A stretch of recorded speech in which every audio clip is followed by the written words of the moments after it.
So very please welcome to you all on my channel आमा sir to be Shiv Kumar Yadav. And जैसे कि हम नया चैप्टर स्टार्ट कर दिए हैं, union and its territory. Okay, so हम आज बात करेंगे यूनियन एंड टेरिटोरी बहुत ही क्लियर कट में। देखिए, पहला कौन कौन से आर्टिकल इससे डील करता है। सो आर्टिकल 1 to 4, 1 से लेके 4 तक article union and its territory से डील करता है। दूसरा, ये किस पार्ट में आता है, तो पार्ट 1 में आता है, पार्ट 1 ऑफ द कॉन्स्टिट्यूशन। इतना आपको पता होना चाहिए, this is the basic thing. Okay, अब हम स्टार्ट कर सकते हैं। सो देखिए, फर्स्ट थिंग, इसमें सारी लाइन पढ़ना इम्पॉर्टेंट नहीं है। जो जो मैं हाईलाइट करूँगा that is really very very important, and after that आप एक बार रीड कर सकते हो, या फिर मैं कहूँगा कि that is more than enough, क्योंकि मैं खुद ही उन सारी लाइनों को हाईलाइट करूँगा जो बहुत इंपॉर्टेंट है। ओके, सो स्टार्ट करते हैं बिना टाइम वेस्ट किए। सो पहला है article 1, describe India that is Bharat, please learn it as it is. बोलते हैं ना कि जैसा है वैसा ही कंज्यूम कर लो। So article 1 which describe India that is Bharat as a union of state, इसमें एक वर्ड भी आपको चेंज नहीं करना है, इसको एज इट इज़ कंज्यूम कर लीजिए। Rather than federation of state, क्या मतलब है? मैं दो चीज़ की बात करूँगा, एक इंडिया और एक यूएसए की। इंडिया में जो भी स्टेट है, 28 स्टेट अभी हैं, तो वो सारे एक साथ आके एक यूनियन फॉर्म किए हैं जिसको हम एक कंट्री बोलते हैं, इंडिया। और यूएस में 50 स्टेट हैं जो एक साथ मिलके एक कंट्री फॉर्म किए हैं, यूएस। लेकिन इनमें डिफरेंस क्या है कि भाई साहब, जो इंडिया का ये 28 स्टेट है और यूटी है, ये सब किसी एग्रीमेंट के थ्रू नहीं है, समझिएगा। they are not through the any type of agreement, they had not joined through any types of agreement। लेकिन यूएस में क्या है, वो किसी ना किसी एग्रीमेंट के थ्रू ज्वाइन हुए हैं कि हाँ भाई साहब, हम एग्री करते हैं कि हम आपके कंट्री में, मतलब हम सब मिलके एक कंट्री फॉर्म कर रहे हैं थ्रू दिस एग्रीमेंट। ओके, लेकिन यूएस में वो जब चाहें तब एग्रीमेंट को तोड़ सकते हैं और स्टेट से, मतलब यूएसए से अलग हो सकते हैं। ओके, लेकिन इंडिया में ऐसा कोई प्रोविज़न नहीं है।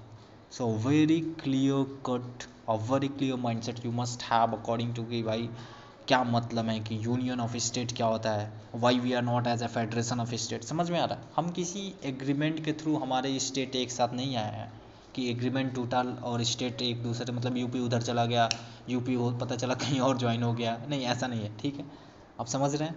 ओके, अब लाइन बाय लाइन पढ़ते हैं और देखते हैं कि क्या लिखा हुआ है।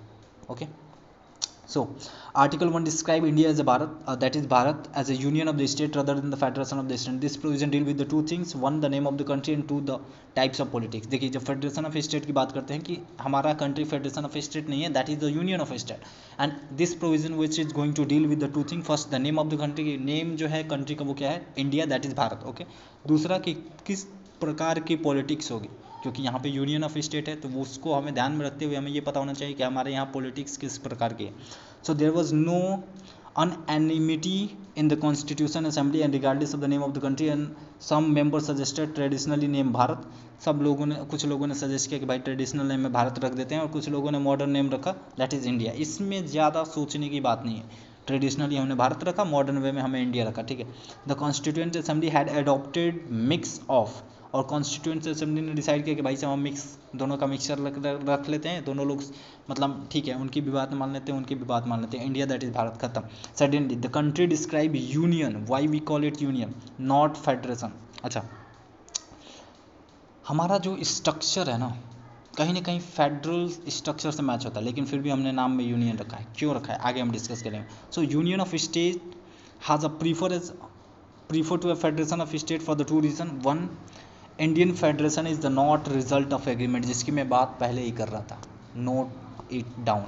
Indian federation is the not result of any type of agreement among the state like the America, जैसे कि अमेरिका में वैसा कोई भी एग्रीमेंट नहीं है। दूसरा, the state have no right to secede from federation, मतलब स्टेट के पास कोई राइट नहीं है कि वो आज, मतलब ऐसा कुछ नहीं है कि छोड़ के कहीं और चले जाएं, किसी और देश के साथ जुड़ जाएं, ऐसा नहीं है भाई साहब। अमेरिका में ऐसा हो सकता है, अगर उनके स्टेट को ऐसा लगे कि हम, मतलब जो भी है वर्क यूनियन के साथ नहीं कर पा रहे हैं, तो वो अपने एग्रीमेंट को ब्रेक करके कहीं और ज्वाइन हो सकते हैं, किसी और देश के साथ ज्वाइन हो सकते हैं। लेकिन इंडिया में ऐसा नहीं है। सो मैं 2 लाइन पढ़ने जा रहा हूँ, रिपीट करने जा रहा हूँ, so please focus on that. Indian federation is the not result of any agreement among the state like America federation. और दूसरा, the state have no right to secede from the federation. Okay, federation next. So federation is an union because it is indestructible. हमारा जो country है वो indestructible है। So the country is an integral whole which divide into the different state only for the convenience of the administration. हमने अपने country को different state में divide कर रखा है only for the convenience of administration, ताकि हम अच्छे से एडमिनिस्ट्रेशन कर पाएँ। Okay, so according to the article 1 the territory of the India has classified into 3 category. देखिए आर्टिकल 1 ये कहता है कि भाई साहब हम अपने टेरिटरी को 3 कैटेगरी में डिवाइड करते हैं। कितने? हम अपने कैटेगरी को 3 कैटेगरी, मतलब हम अपने कंट्री की टेरिटरी को 3 कैटेगरी में डिवाइड करते हैं। पहला होगा territory of the state, union territory, पहला जो टेरिटरी हो गया जिनमें सारा स्टेट आएगा, और दूसरा हो गया यूटी हो गया, और तीसरा the territory that may be acquire by the government in the future. मान लीजिए फ्यूचर में भी कोई दूसरी टेरिटरी इंडिया एक्वायर करेगी तो उसको। ओके, 3, पहला टेरिटरी जिसमें सारे स्टेट आ जाएंगे, दूसरा यूटी हो गया, यूनियन टेरिटरी हो गया, तीसरा ऐसी टेरिटरी जो फ्यूचर में मान लीजिए गवर्नमेंट ऑफ इंडिया एक्वायर करे। Okay, and the name of the state and the union territory and its territorial extent are mentioned in the first schedule of the constitution. ध्यान रखिएगा, this is a very very very much important first schedule। first schedule का नाम आ गया।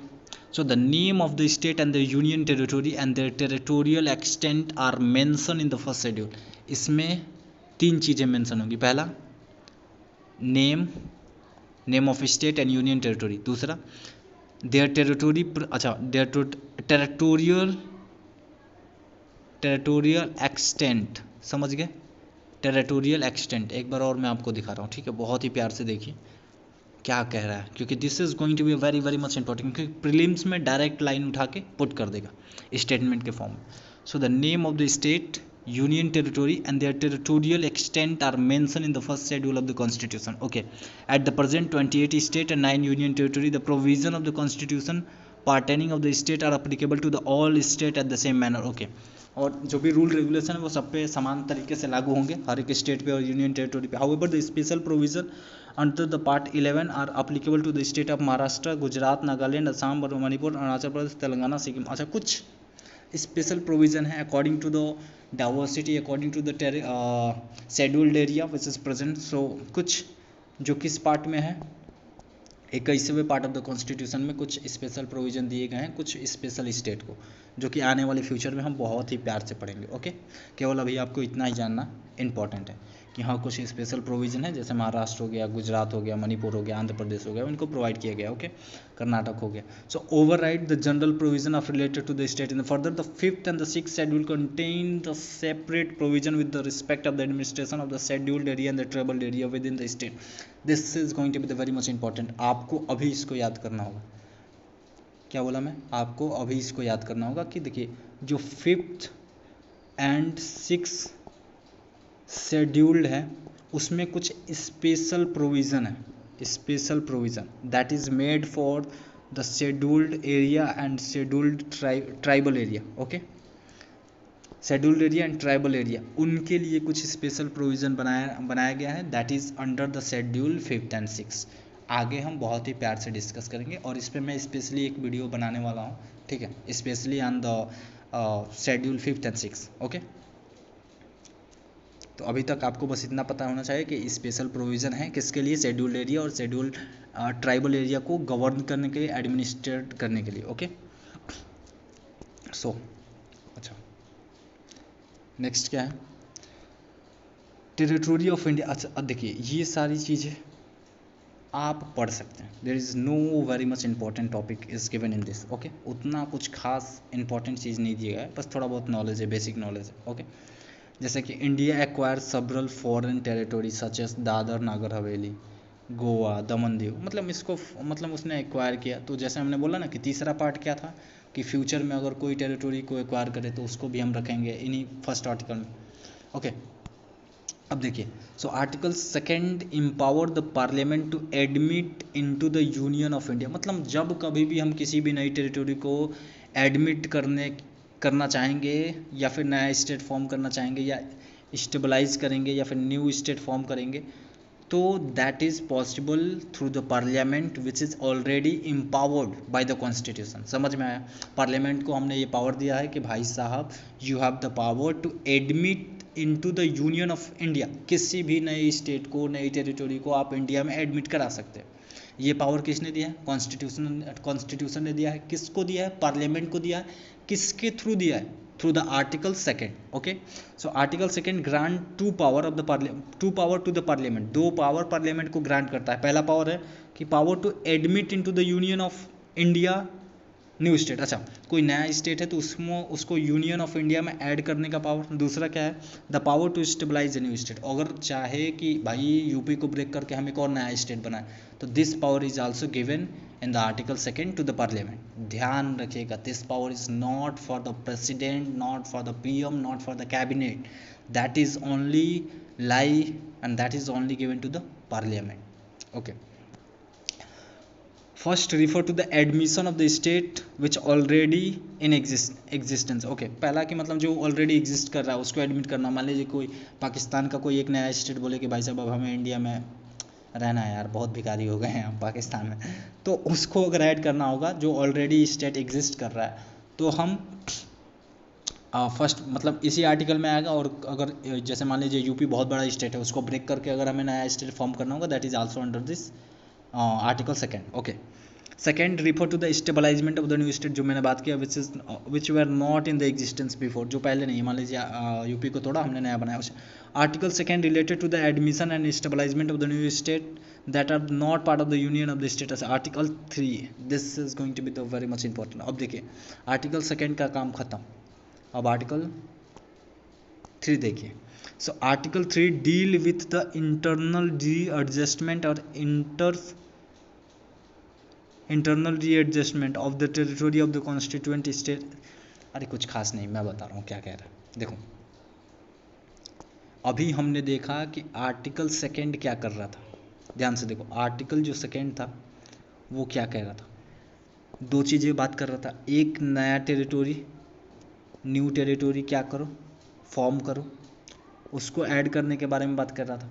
और दूसरा, कोई territory exist कर रही है उसको ब्रेक करके नया टेरिटोरी फॉर्म कर दो, या फिर कोई ऑलरेडी है उसको एडमिट करने के। ठीक है, मतलब कहीं ना कहीं एक्सटर्नल इंटरनल की बात कर रही थी। ठीक है, कि एक्सटर्नल ब्रेक डाउन करके नया टेरिटोरी फॉर्म कर लो, उसको एडमिट कर दो, और बाहर से कोई टेरिटोरी मिले तो उसको एडमिट कर दो। लेकिन जो आर्टिकल 3 है that is completely deal with the internal adjustment.